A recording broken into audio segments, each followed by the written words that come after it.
भगवान का स्मरण छूट नहीं सकता। नींद आई तो सुसुप्ति में चला गया, जरा भी जागृत हुआ तो मंत्र चल रहा है, नाम चल रहा है, चलाना नहीं पड़ता। क्यों? शरणागत है। थोड़े दिन अभ्यास कर लो, ऐसा होने लगेगा। देखो इतने लोग बैठे हैं, आप सो के उठते हो तो आपका पहला चिंतन क्या होता है? क्या मंत्र होता है? भगवान का नाम प्रियालाल आते हैं आपके चिंतन में? क्या आता है चिंतन? पहला चिंतन। अगर पहला चिंतन प्रभु है तो शरणागति पुष्ट हो रही। सो के उठे, चल क्या रहा है? अगर प्रभु नहीं तो अभी शरणागति नहीं। पहला लक्षण। हमें लगता है कि आप लोग अनमोकीय होंगे, आप लोग शरणागत हैं कि आप जब सो के उठे तो आपका मंत्र चल रहा है, नाम चल रहा है, चतुरासी जी का कोई पद चल रहा है, या फिर ये चिंतन चल रहा है, राधा राधा राधा, चलो जल्दी स्नान करके फिर सत्संग में चलना है। फिर ये भागवतिक चिंतन, हमें लगता है कि ये दूसरी कोटि का चिंतन होगा, चलो स्नान करते हैं फिर। ऐसा पहला चिंतन होगा श्री जी का। ऐसा होता है? आप लोग देखिए, ऐसा होता है कि आप सो के उठे, आपका चिंतन श्री जी का चालू है? पक्का? आप लोग देख लीजिए, अगर ऐसा है तो उसका परिणाम निश्चिंतता, निर्भयता, निशोकता निश्चित जागृत हो जाएगी। और उसी का प्रातःकालीन उठने पर चिंतन चलेगा जो शयन के समय गाढ़ चिंतन करते हुए सोया है। ऐसे सुषुप्त के समय बिल्कुल ठीक वही अवस्था। अगर आप जो चिंतन कर रहे हैं तो जगते ही वही चिंतन आएगा ये। और अगर जीवन भर भजन किए हो तो मरते समय वही चिंतन आएगा, पक्का। जैसे जगते समय ऐसे मरते समय। इसीलिए भक्त निश्चिंत हो जाता है शरणागत। पहला शरणागति का जांच करो हृदय में, भगवान का निरंतर चिंतन, प्रभु का निरंतर भजन। अगर नहीं हो रहा तो किसी अन्य का आश्रय लियो, वस्तु का, व्यक्ति का, स्थान का, भोग का। लिख लो आप दिमाग में चाहे कागज में। उस आश्रय का मिटिया मेट हुए बिना शरणागति पुष्ट नहीं होगी। आप अगर ईमानदारी से छोड़ दो तो छोड़ दो, नहीं भगवान फिर जो कहते हैं ना कि जो मेरा होता मैं, फिर उनका जो ऑपरेशन होगा वो शायद है कि सह ना पाओ, क्योंकि शरणागत हो छोड़ेंगे नहीं। वचन से भी शरणागत हो आप छोड़ेंगे नहीं, तो उनका स्वभाव हम आपको बता रहे हैं। और हर ऑपरेशन बेहोश होके होता है। हमारे प्रभु ऑपरेशन होश का इंजेक्शन लगा करते, पहले होश का इंजेक्शन, पूरी चेतना, फिर ऑपरेशन करते, क्योंकि जड़ से मिटाना है। निरंतर भजन क्यों नहीं होता? इसका उत्तर है आपका कोई अन्य आश्रय है, कोई है व्यक्ति, वस्तु, स्थान, पदार्थ, पद, कुछ है जिसको तुम भजन से भी अधिक मानते हो, प्रभु से भी अधिक मानते हो, इसीलिए आपका भजन नहीं होता। जो सर्वतोभावेन शरणागत है, भजन करना नहीं पड़ता, भजन होता है। चलना प्रदक्षिणा होती, बोलना स्तोत्र होता है, सोना समाधि होती है, भोजन पाना यज्ञ होती है, हर चेष्टा उनकी भजन होती है। दूसरा, अपने प्रभु से कुछ ना चाहें, यहां तक कि मोक्ष भी ना चाहें। क्यों चाहें? क्या आप जानते नहीं हो कि क्या करना है? सर्वज्ञ हो, जब जो चाहे करो, हम राजी हैं। पहला निरंतर भगवान का भजन, दूसरा अपने प्रभु से कोई भी मांग ना रखना, शर्त ना रखना। जो शर्त होता है वो प्रेम नहीं होता, प्रेम में कोई शर्त नहीं होती, सौदेबाजी नहीं होती।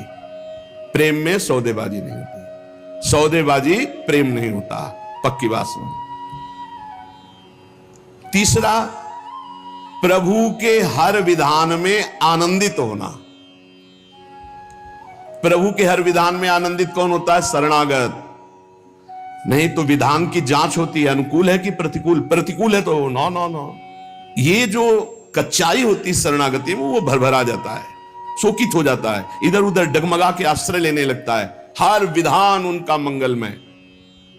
चौथा, भगवान के किसी भी विधान में विरोध भाव ना करना।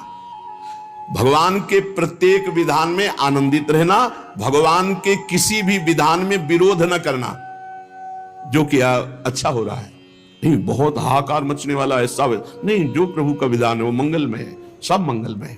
चार बातें शरणागति में आती: निरंतर भजन, किसी भी तरह की भगवान से कोई शर्त चाह नहीं, उनके हर विधान में आनंदित रहना, भगवान के विधान को प्रतिकूल मान करके विरोध भाव नाना, विपरीत भावना नाना। अब निश्चिंत हो जाओ, तुम्हारी जिम्मेवारी श्री भगवान ने ले ली, शरणागत हो। अब तुम्हें किसी भी तरह का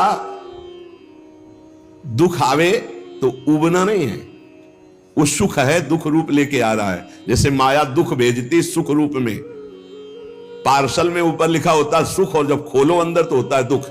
जिसे तुम सुख समझते हो ये सुख नहीं, सुख की छाया है, समझ पड़ती नहीं है, गिरधर की माया है, भारी दुख है। दुखालयम शाश्वतम में जो भी पोस्ट आता है आपके पास वो दुखद ही है।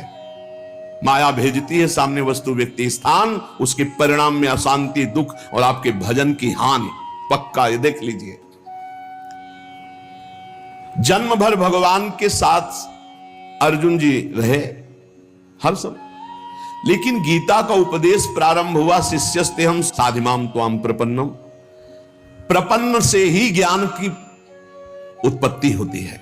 जो भगवान की शरणागति, उसी से शुद्ध ज्ञान होता है। तब तक भगवान अंदर बैठे हैं, ज्ञान प्रकाशित नहीं करेंगे। जैसे अर्जुन जी के साथ रहते हुए गीता को उपदेश कब दिया?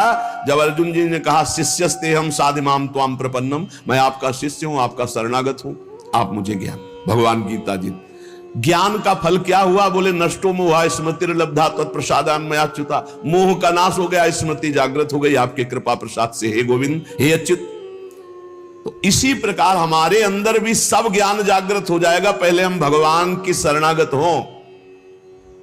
त्वाम प्रपन्नम, भगवान का सर्व समर्पण भाव ही सब दिव्यताएं जागृत करता है। भगवान के प्रति जितना समर्पित होते जाओगे उतने दिव्य ज्ञान होता चला जाएगा, और जो चीजें आपकी दुर्गति कराने वाली हैं वो सब भस्म होती चली जाएंगी।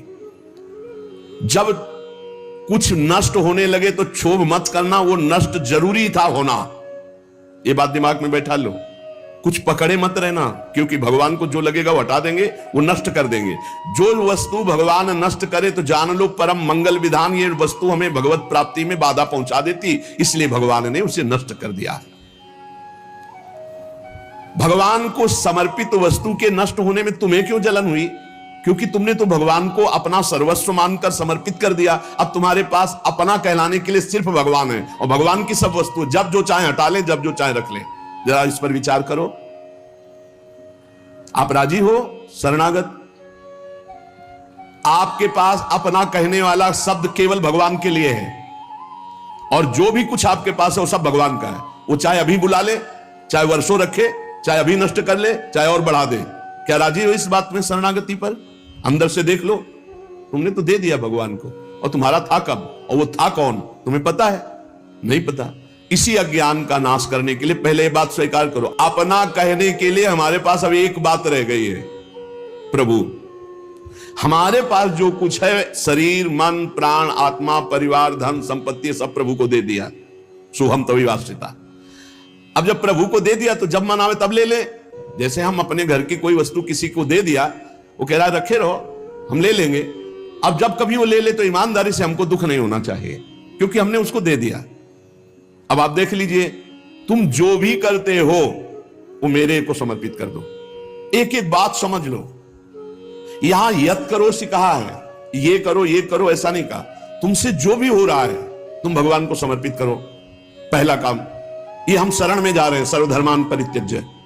हम भगवान की शरण की तरफ यात्रा कर रहे हैं। यत करोषि, ये तो सर्वाणि कर्माणि मयि सन्न्यस्य मत्पराः, मेरे परायण होकर सारे कर्म मेरे को समर्पित कर। क्या जाता है? तुम जो कर रहे हो, ऑफिस जा रहे हो, नौकरी कर रहे हो, किसानी कर रहे हो, व्यापार कर रहे हो, 8-10 घंटे जो कर रहे हो उसमें बीच बीच में भगवत स्मरण करो, और पूरे 8 घंटे भगवान को समर्पित कर दो। कितना बढ़िया साधना बन रही। और जब भगवान को समर्पित करने की बात रहेगी तो स्मृति रहेगी भगवान की। यत करोषि, तुम सारे के सारे कार्य मेरे को समर्पित कर दो। यत माने जो कर रहे हो। तो क्या उसमें पापाचरण भी होता है क्या? तो क्या भगवान के लक्ष्य रखने वाले उपासक में पाप वासना वाली बातें रहती है क्या? इसका मतलब सत्संग सुना नहीं, इसका मतलब सतमार्ग में अभी तुम्हारा प्रवेश नहीं हुआ। नहीं तो ये प्रश्न ही नहीं उठता कि भगवत मार्ग में चलने वाले का कदम कुमार्ग में चला जाएगा। भूल न दे ही कुमार्ग पाऊं।